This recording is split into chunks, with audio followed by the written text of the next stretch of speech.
નમસ્કાર, દૂરદર્શન સમાચારમાં આપનું સ્વાગત છે। બુલેટિનની શરૂઆત કરીએ આજના મુખ્ય સમાચારથી।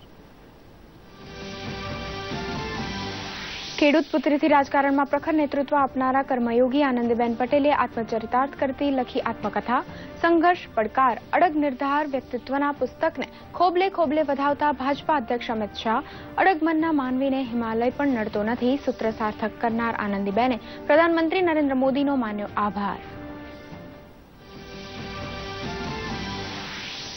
જળ સંકટને ટાળવા કચ્છના ટપ્પર ડેમને ધબકતો રાખવા પાણી ભરતા કેનાલનું ફ્લોરિંગ તૂટ્યું, જળ સંકટ બનશે તીવ્ર, ડેમમાં પાણી ભરવાનું કામ તાત્કાલિક કરાયું સ્થગિત।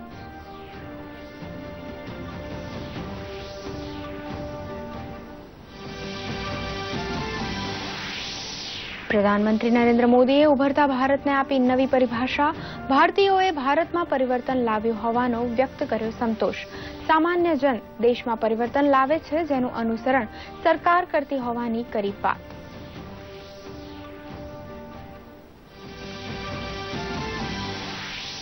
પ્રધાનમંત્રીએ મણિપુરમાં કર્યો મહત્વપૂર્ણ પ્રવાસ, રમત વિશ્વવિદ્યાલય સહિત અનેક પરિયોજનાની કરી શરૂઆત તેમજ ભારતીય વિજ્ઞાન કોંગ્રેસના 105મા સત્રને કર્યું સંબોધન।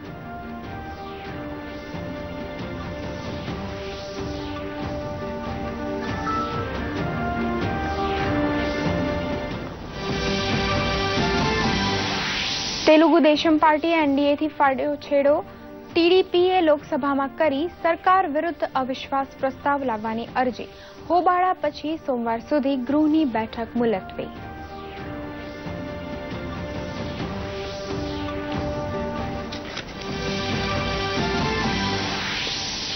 ટીઆરપીની રેસમાં ડીડી ન્યૂઝ ગુજરાતી રહ્યું અવ્વલ, બપોરે 1 અને 4 તથા સાંજે 7ના ઇવનિંગ ન્યૂઝ અને 8:30ના ન્યૂઝ ફોકસ જેવા ન્યૂઝ સ્લોટમાં અન્ય સમાચાર ચેનલ્સને પાછળ મૂકી સમાચારની વિશ્વસનીયતાનો ભવ્ય પ્રતિસાદ આપતા દર્શકો। સમાચાર વિગતવાર। ગુજરાતના પૂર્વ મુખ્યમંત્રી તથા અડગ નિર્ધાર વ્યક્તિત્વની ઓળખ ધરાવતા આનંદીબેન પટેલ ની આત્મકથા કર્મયોગ યાત્રીનું વિમોચન અમદાવાદ ટાગોર હોલ ખાતે થયું હતું। ખેડૂત પુત્રી શિક્ષિકા તરીકેના અનુભવોમાંથી પસાર થવાની સાથે જ પોતાની રાજકારણ તરીકેની ઓળખ કેવી રીતે બની તે વિશે આ પુસ્તકમાં તેમણે વિસ્તૃત વિગતો આપી છે। પ્રધાનમંત્રી નરેન્દ્ર મોદી સાથેના રાજકીય પ્રવાસમાં આનંદીબેને શિક્ષણના ઘણા પાઠ ભણ્યા છે અને રાજકારણમાં પ્રવેશવાની પ્રેરણા આપનાર નરેન્દ્ર મોદીની તેમણે પુષ્કળ પ્રશંસા કરી હતી। આ સમયે મુખ્યમંત્રી વિજય રૂપાણી, રાજ્યપાલ ઓમ પ્રકાશ કોહલી, રમેશ ઓઝા સહિતના અનેક મહાનુભાવો હાજર રહ્યા હતા।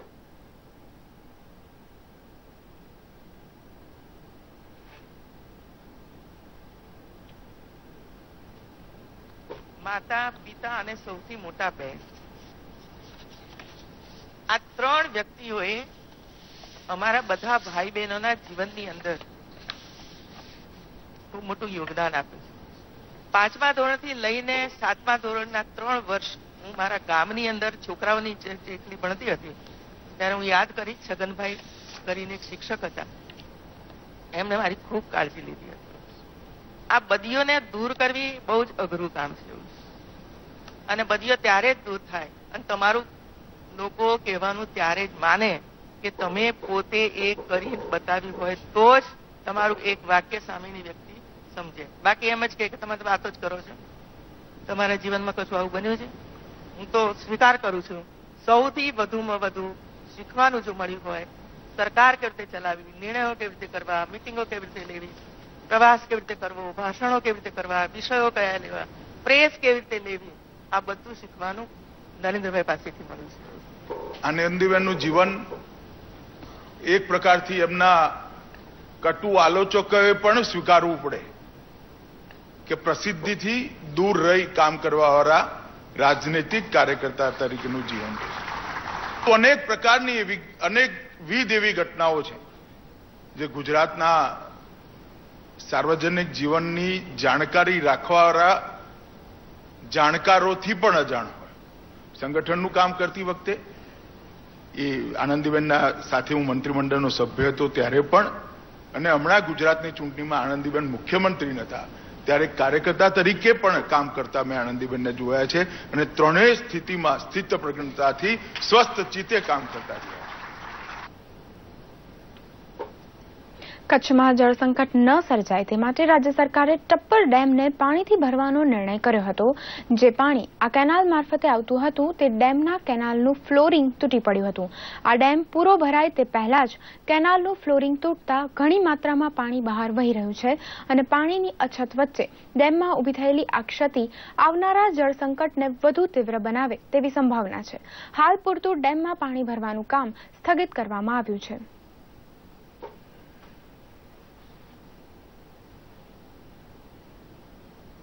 ડિઝાસ્ટર મેનેજમેન્ટ સિસ્ટમની સતર્કતા જાણવા માટે સમયાંતરે મોક ડ્રીલ યોજાતી રહે છે, ત્યારે આફતના સમયે તંત્રની સતર્કતા જાણવા માટે જામનગર, ગાંધીનગર, કચ્છ, રાજકોટ, સુરેન્દ્રનગર, પાટણ, બનાસકાંઠા, અમદાવાદમાં મોક ડ્રીલ યોજાઈ હતી. અમદાવાદમાં શાહીબાગ માર્કેટે આગ લાગી હોવાની જાહેરાત કરીને મોક ડ્રીલ યોજાઈ હતી, તો જામનગરમાં ભૂકંપની આફતને પહોંચી વળવા માટેના તૈયારીના ભાગરૂપે મોક ડ્રીલ યોજાઈ હતી, જેમાં સેનાની ત્રણેય પાંખને સાથે રાખીને દિલધડક નિદર્શન યોજાયું હતું, જેમાં શહેરના જુદા જુદા સ્થળે બચાવ અને રાહતની કામગીરીનું સફળ આયોજન કરવામાં આવ્યું હતું. તો બીજી તરફ ગાંધીનગરમાં જિલ્લા કંટ્રોલ રૂમને ભૂકંપની માહિતી મળતા જિલ્લા વહીવટીતંત્ર પણ દોડતું થયું હતું. કચ્છમાં આવેલા 2001ના વિનાશક ભૂકંપ બાદ અવારનવાર ભૂકંપના આંચકા અનુભવાય છે, ત્યારે ભૂકંપ ઝોન 5માં સમાવિષ્ટ કચ્છના તંત્રની સતર્કતા જાણવા માટે ભુજના આઈના મહેલ, સિનેમાગૃહ, સૂરમંદિર એમ 3 સ્થળે ભૂકંપ આવ્યો હોય તેવા સંદેશ સાથે તાબડતોબ રાહત અને બચાવની કામગીરી હાથ ધરાઈ હતી. ડિઝાસ્ટર મેનેજમેન્ટના ભાગરૂપે રાધનપુરમાં પણ આ પ્રકારની મોક ડ્રીલ યોજાઈ હતી અને તંત્ર દ્વારા તેનું સફળ નિદર્શન કરવામાં આવ્યું હતું. પ્રધાનમંત્રી નરેન્દ્ર મોદીએ રાઇઝિંગ ઇન્ડિયા એટલે દેશના 125 કરોડ લોકોનો ઉદય એવી પરિભાષા આપી હતી. તેમણે જણાવ્યું કે કાળા નાણાંને નાથવા તથા ભ્રષ્ટાચાર નાબૂદ કરવામાં સરકારને સામાન્ય નાગરિકોનું જબરજસ્ત સમર્થન મળ્યું છે. છેલ્લા 4 વર્ષમાં ભારતમાં આવેલા પરિવર્તનો વિશે તેમણે કહ્યું હતું કે હવે 125 કરોડની જનતા દેશ ચલાવે છે. સબકા સાથ સબકા વિકાસના સૂત્રને સાર્થક કરવા કેન્દ્ર સરકારે કોઈ પણ કસર બાકી રાખી નથી. તેમણે એમ પણ જણાવ્યું હતું કે વર્ષ 2025 સુધીમાં દેશમાંથી ટીબી નેસ્ત નાબૂદ થઈ જાય તેવો લક્ષ્ય કેન્દ્ર સરકારે રાખ્યો છે.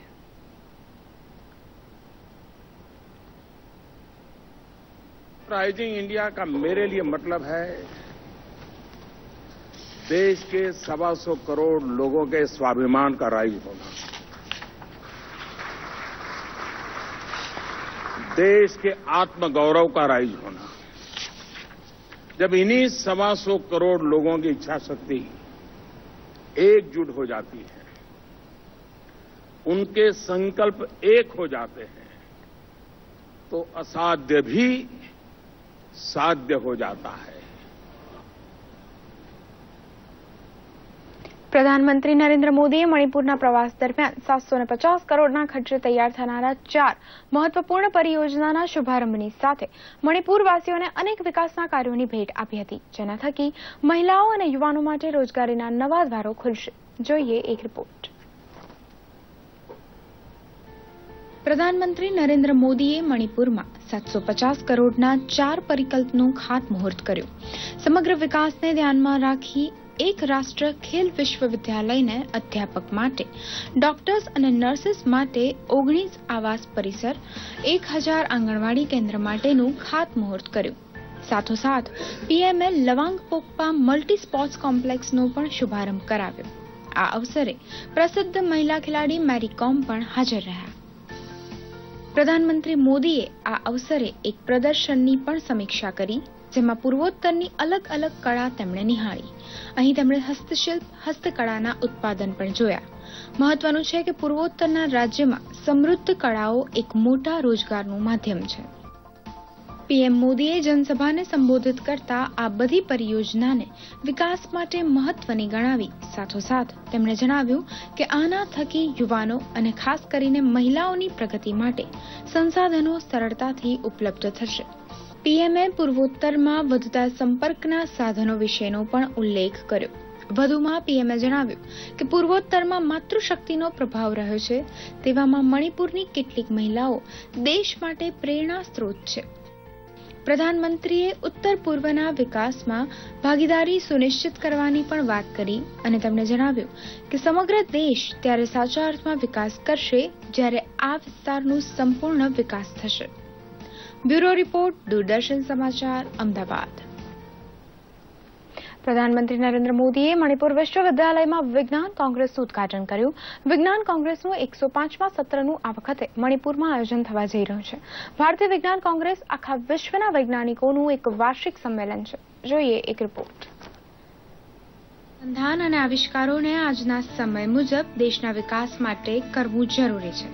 પ્રધાનમંત્રીએ મણિપુર વિશ્વવિદ્યાલયમાં આયોજિત ત્રિદિવસીય વિજ્ઞાન સંમેલનના 105મા સત્રમાં વૈજ્ઞાનિકોને સ્વાસ્થ્યથી લઈને અંતરિક્ષ અને શિક્ષણથી લઈને પાયાની સુવિધાઓના વિકાસની વાત કરી. પ્રધાનમંત્રીએ દેશમાં વધુમાં વધુ અનુસંધાન અને વિજ્ઞાનને પ્રોત્સાહિત કરવા અને દેશને સમગ્ર વિશ્વમાં નવા આવિષ્કારોનું હબ બનાવવા માટે વૈજ્ઞાનિકોને શાળાના બાળકો વચ્ચે જઈ વર્ષમાં 100 કલાક ફાળવવાનો આગ્રહ પણ કર્યો.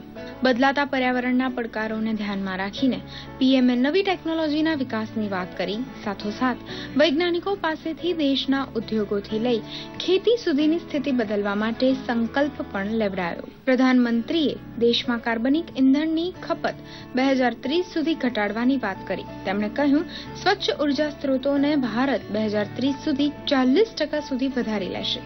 વિજ્ઞાન અને ટેકનોલોજી મંત્રી હર્ષવર્ધને આશા વ્યક્ત કરી કે 2030 સુધી ભારત વૈજ્ઞાનિક અનુસંધાનનું કેન્દ્ર બનશે. આ અવસરે પીએમએ પ્રધાનમંત્રી રિસર્ચ ફેલોશિપ સ્કીમનો ઉલ્લેખ કરતા જણાવ્યું કે આના હેઠળ દેશની સર્વશ્રેષ્ઠ સંસ્થાઓમાં અનુસંધાન અને વિષયની જાણકારી માટે સીધા પીએચડીમાં પ્રવેશની સુવિધા ઉપલબ્ધ છે. વધુમાં પીએમએ ભારતમાં સ્થાપિત અંતરિક્ષના ક્ષેત્રમાં ત્રીજા લીબો ડિટેક્ટરનું વિજ્ઞાનના ક્ષેત્રમાં મહત્વના વિશે પણ વાત કરી. બ્યુરો રિપોર્ટ, દૂરદર્શન સમાચાર, અમદાવાદ. આંધ્રપ્રદેશની તેલુગુ દેશમ પાર્ટીએ કેન્દ્રમાં સત્તા સ્થાને રહેલા નેશનલ ડેમોક્રેટિક અલાયન્સ એનડીએ થી છેડો ફાડી દીધો છે. પાર્ટીના નેતા વાયએસ ચૌધરીએ નવી દિલ્હી ખાતે જણાવ્યું હતું કે ટીડીપીએ મોરચામાં ટકી રહેવા માટે શ્રેષ્ઠતમ પ્રયાસો કર્યા હતા, પરંતુ હાલની કેન્દ્ર સરકાર આંધ્રપ્રદેશના લોકોની લાગણીને અવગણી રહી છે. એટલે પક્ષ પ્રમુખ એન ચંદ્રબાબુ નાયડુએ એનડીએનો સાથ છોડવાનો નિર્ણય કરવો પડ્યો છે. એ અનુસંધાનમાં ટીડીપીના સાંસદ ટી નરસિંહન દ્વારા લોકસભામાં સરકાર વિરુદ્ધ અવિશ્વાસ પ્રસ્તાવ લાવવાની અરજી કરવામાં આવી હતી. આ બાબતે ગૃહમાં હોબાળો મચી ગયો હતો. અધ્યક્ષે સોમવાર સુધી ગૃહની બેઠક મુલતવી રાખી હતી. બીજી તરફ ભાજપાના પ્રવક્તા જીવીએલ નરસિમ્હા રાવે જણાવ્યું હતું કે આ રીતે સરકારનો સાથ છોડવા પાછળ ટીડીપીની કેન્દ્ર સરકારને અસ્થિર કરવાની મેલી મુરાદ છે. જો કે ટીડીપી દ્વારા લેવાયેલું આ પગલું આંધ્રપ્રદેશમાં ભાજપાને પોતાનો જનમત વિસ્તારવાની આ સમયસરની તક છે. હંમેશા સત્યની નજીક રહીને તટસ્થતાપૂર્ણ સમાચાર આપવાની પરંપરા જાળવતા દૂરદર્શનને દર્શકોએ ભવ્ય પ્રતિસાદ આપ્યો છે. ત્યારે અમને આપને જણાવતા ખુશી થાય છે કે બપોરે 1 અને 4 તથા સાંજે 7ના ઇવનિંગ ન્યૂઝ અને 8:30ના ન્યૂઝ ફોકસ જેવા ન્યૂઝ સ્લોટમાં અન્ય ગુજરાતી સમાચાર ચેનલ્સને પાછળ મૂકી ટીઆરપીની રેસમાં ડીડી ન્યૂઝ ગુજરાતી અવ્વલ રહ્યું છે. નોંધનીય છે કે ફેક ન્યૂઝ અને પેઇડ ન્યૂઝની ભરમાર અને ઘોંઘાટ ભર્યા સમાચારોની વચ્ચે પણ ડીડી ન્યૂઝ ગુજરાતીએ પોતાની વિશ્વસનીયતા જાળવી રાખી છે. દૂરદર્શનના અધિકારીઓ આ સફળતાનું શ્રેય ટીમ વર્કને આપે છે. તેમજ દૂરદર્શન પરિવાર આ ભવ્ય સફળતા માટે તેમના દર્શકોનો હૃદયપૂર્વક આભાર માને છે.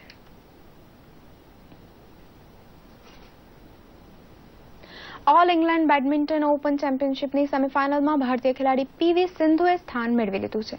ગઈકાલે રમાયેલી ક્વાર્ટર ફાઇનલના મુકાબલામાં પીવી સિંધુએ જાપાનની તોઝોમી ઓકુહારાને 20-22, 21-18 અને 21-18 થી પરાજય આપ્યો હતો.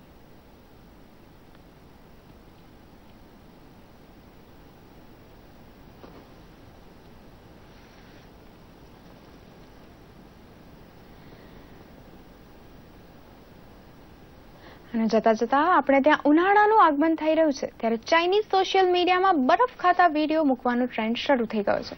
અલગ અલગ રંગ, દૂધ કે ચોકલેટ ઉમેરીને જમાવેલો બરફ ખાતા લોકો સોશિયલ મીડિયા પર વધુને વધુ લાઇક્સ મેળવવા પ્રયત્ન કરી રહ્યા છે. આ યુઝર્સનું કહેવું એમ છે કે બરફને ખાતી વખતે બરફ બટકવાનો અવાજ શરીરમાં અલગ જ પ્રકારની ઝણઝણાટી પેદા કરે છે.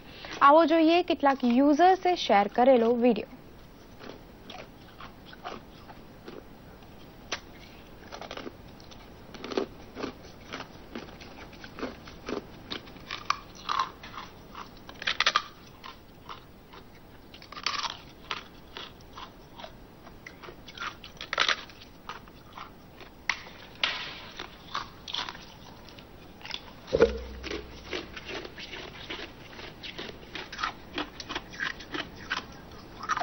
આ સાથે જ આ સમાચાર અહીં સમાપ્ત કરીએ. નમસ્કાર.